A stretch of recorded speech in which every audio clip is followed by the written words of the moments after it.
Okay guys, so today what we're doing is I'm gonna put some industrial Bosch injectors in my D-Rod. I know you guys probably watched the video of us actually putting the motor in it at industrial. And when we did that, we had some injectors in it that were pretty small. I can tell the way it fuels, it's just not getting the amount of fuel that it needs for big power on the big end. For spooling purposes, these smaller injectors actually work pretty good because it lights up really well. But on the big end, you know, it runs out of fuel. So we're going to add a little bit of fuel to it. We're putting some 5x22 injectors in it. These are the R6 industrial injectors. They're all Bosch, brand new Bosch injectors. Industrial gets them and goes through them and puts their little twist on it and makes them so you can put them in your hot rod. So we're going to start today by putting them in here, and we'll explain some stuff, give you a little bit of history along the way, and we'll talk about injectors. Okay, so I'm going to take all these injectors out, lay them out so you guys can see them. I know there's a lot of guys out there that are watching this right now that know what I'm talking about, but there's a lot of people that don't really know how an injector really works and what the purpose of an injector is, just because, you know, a lot of people just get in their truck or their car and they fire it up and it just runs. So the thing about the 12 valve injector that I like the best is they are very, very, very forgiving for different kinds of fuel that you want to run through it. I'm telling you that these injectors will eat dirt. I'm telling you, these injectors will eat dirt. The pumps on these things will eat dirt and it will still run. And you can still get a million miles out of them eating dirt all day.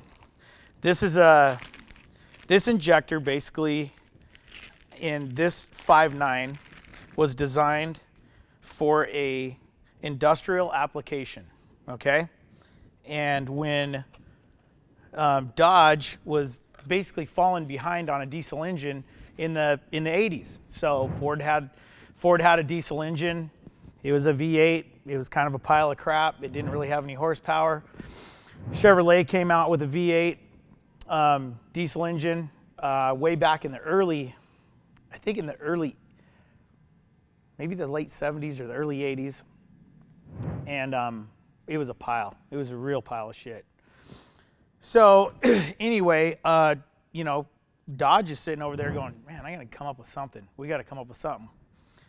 Well, Cummins got with Dodge and said, hey, let's put one of these, you know, let's put a 5.9 in that thing, right? And me personally, with that movement, the Dodge truck has never had to look back. This vehicle with these 6 cylinders has out horsepowered and pulled V8 Fords and Chevrolets forever. Okay, you got to remember that the Chevy Duramax has a V8 in it. A Ford 6.7 or whatever's got a V8 in it. They still have a 6-cylinder inline motor.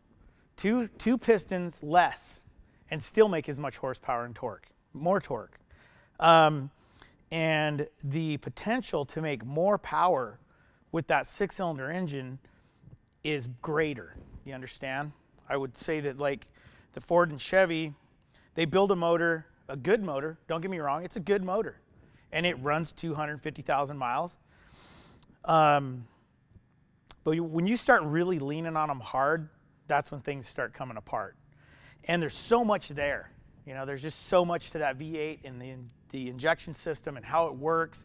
It's a lot. But you go to something like this simple 12 valve setup with timing, and it's all mechanical and it'll run on anything. That's what I really love about this. The Cummins is a leading diesel motor that's been around since literally the early 1900s. You know, Rudolf Diesel, when he actually came up with the diesel motor back in the 1800s, I would say by the early 1900s, you know, Clancy Cummins said, you know what, I'm gonna build me a badass Cummins diesel. Well, at that time, Bosch makes, still to this day, makes the best injector that you can buy on the market. This guy died in 1942 at 80 years old during World War II. And he was an inventor. This guy could invent some really cool stuff. He had a lot of skills. I mean, but if you could think of the complications on how an injector works, and I can kind of show you. I'm not like I don't know everything about them. This right here is a first gen injector. This is kind of a sample. I just wanted to show you guys, and you can kind of see here the nozzle tip on them is a little bit. This is bigger. It's like a 9mm, and this one I think is a 7mm. And on the first gens, they actually have a bigger nozzle on them. And if you're going to try to put a second gen injector in your first gen, there's a little copper sleeve that you put in there to actually make up for the room, and it comes in the kit when you put them in. But anyway, I grabbed this injector and we cut it up so I could kind of show you what's going on here. Let me just give you a rundown, because I don't think very many people have actually seen how an injector looks on the inside of an injector. And it looks kind of complicated when you look at it. It's like, God, really, what does this thing do and how does it work? You know, looking at that thing, you know, you just don't really know, you know.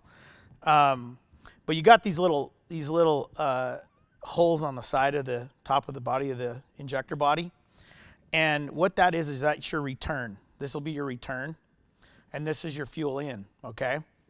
Now, if you can see on this one here, I cut it off so you can kind of see how the fuel goes in and then it returns out right here, okay?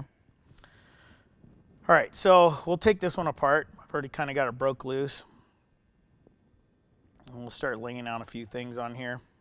And I'm just going to lay it out, kind of how this whole thing works. So there's your injector body there. That right there is your basically your puck for your spring compression. So you can adjust that to get more pressure on the spring for more of a pop, okay? This right here is basically just a little centering piece that goes into the spring, and it's like a wear point, so it's not riding on the spring. Got these little pins in here. You got to be careful when you take these apart, you'll lose them. Okay, so basically what you got here is you've got your injector body, you got your little puck here for your spacer for your spring, okay? You got your little guide tool right here that rides on top of your little plunger piece. And then you got this pintle pin right here that sits in your injector tip, okay?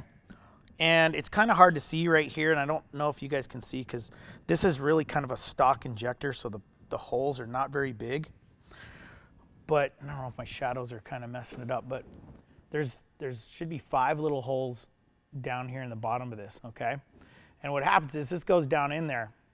And what happens is on timing with your pump, this will come up, let fuel in, and then when it comes down, boom, it sprays. It's like a plunger, okay?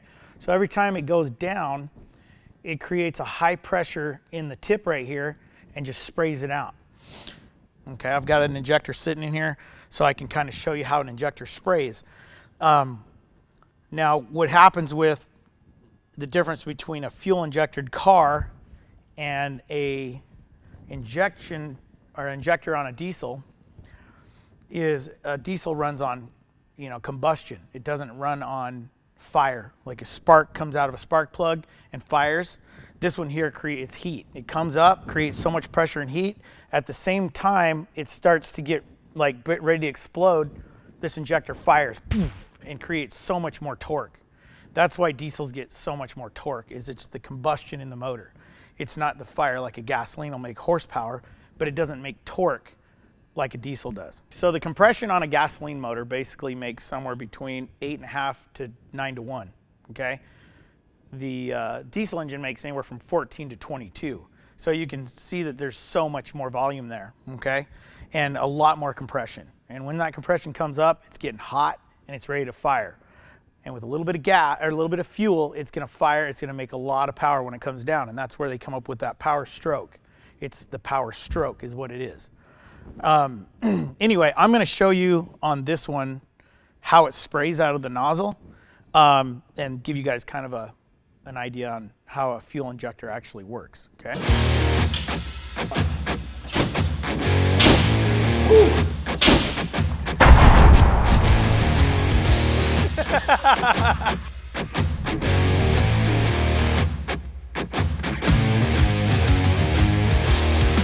You know, I loved James Bond when I was a kid, right? Remember James Bond? He always had cool shit. All his cars were badass. He always got the hot chick. He's always driving something cool, right? That's me. The only difference is I don't get no hot chicks with this thing. I get a lot of dudes.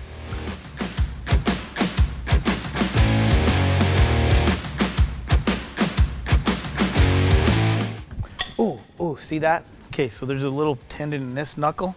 That was 18 pounds right there of torque. I have tendonitis in my elbow, and at 50 foot-pounds, it hurts. My grandpa got out of the war. He came home. He did 9 battles.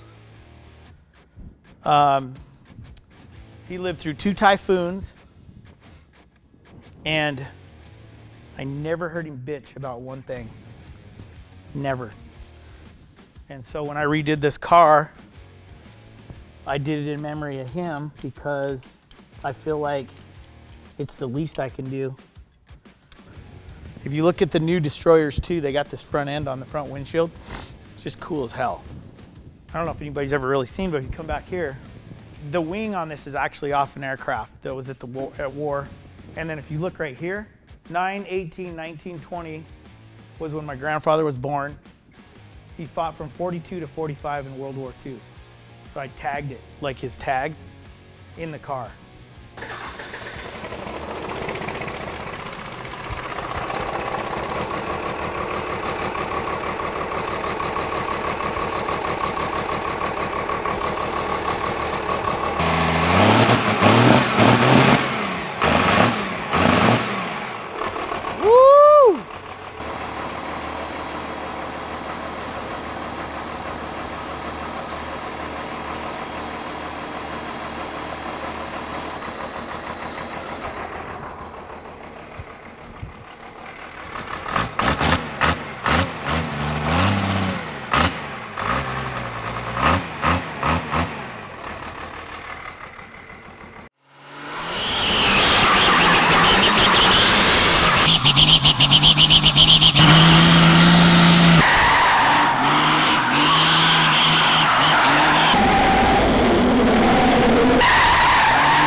When the 12 valve was put into the diesel rat rod, it was just a game changer. I mean, basically people were tripping out.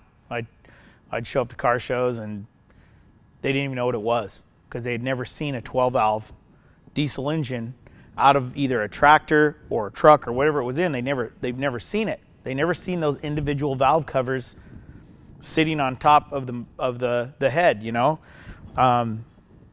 And it was just like people would trip out on what it was. They thought it was a helicopter motor. I've heard everything. I've heard everything. And you know, in the early days, before people knew who I was, I would just stand back and let people talk about the car at the car shows and just see what they would say. And it was pretty awesome to watch people trip out on it. I mean, the haters really are kind of what got me here. I mean, kicking me out of the car shows, talking shit on the computer, magazine articles, all that caused craze towards this vehicle. And it wasn't even really me, it was more the D-Rod. You know, I was the mad brain behind the development of it, but it's before me. I'm back here, it sits in front of me, and it always has. You know, it really is the forefather for Welderup, and my legacy is this car. Anyway, it's been fun. It's a great legacy. I wanted to share that with you guys. I hope you enjoyed our little video on, you know, just changing out some injectors on a 12 valve. You know, it had to be done anyway, so I thought we'd make a cool little video out of it. And hope you guys enjoyed it, so we'll see you on the next one.